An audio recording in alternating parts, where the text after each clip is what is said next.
Hello বন্ধুরা, সবাই কি করছো? তা আমি তো খাওয়া দাওয়ার পর চলে এসেছি খামারের দিকে। এখানে খুব সুন্দর রোদ এসছে, তাই ভাবলাম রোদে একটু বসি। মকর সংক্রান্তির পর থেকে কিন্তু শীতটা বেশ ভালোই বেড়ে গেছে, তাই রোদ ছাড়া থাকাই যাচ্ছে না আর কি। তো আর এদিকে সবজির বাড়িতে কিছু কাজকর্ম চলছে, একবার দেখাই। এই যে ধনে পাতাগুলো কিন্তু বেশ সুন্দর বড় হয়ে গেছে।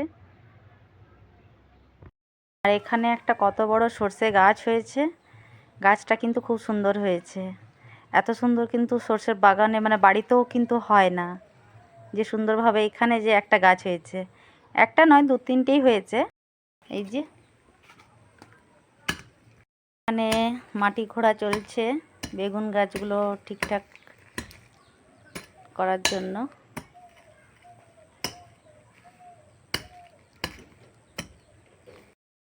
আর এই যে পালং শাক, এগুলো কিন্তু বেশ সুন্দর বড় হয়ে এসছে। আর এই গাছটা হয়তো দেখেছ আগে, খুব সুন্দর ফুল দেয়।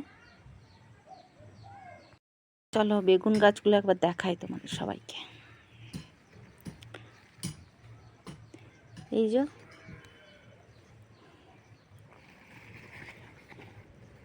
কি সুন্দর বেগুনগুলো ধরেছে, তাই না? এই যে একটা, বেশি তো নেই গাছ,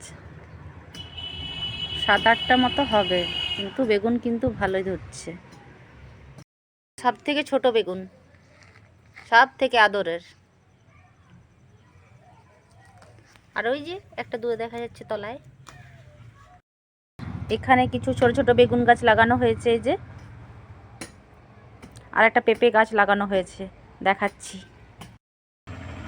এই যে পেঁপে গাছটা। আর আমার তো ফুল গাছ লাগানোর শেষই নেই, যেখানে সেখানে গাঁদা গাছ লাগানো আছে। ব্যাগটার মধ্যে কিন্তু সার আছে, এই সারগুলো কিন্তু ছড়িয়ে দেওয়া হচ্ছে গাছের নিচে। এটা কি সার গো?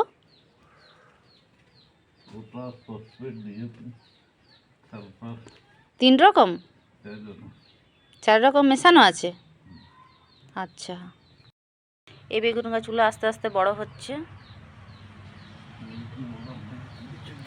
আগে একটু মাটিতে যদি খোঁড়া হতো তাহলে কিন্তু বেগুন গাছগুলো অনেক বড় হয়ে যেত আজকে, বলো। এই যে যেখানে সেখানে সরষে গাছ, তেমনি সুন্দর ফুলগুলো।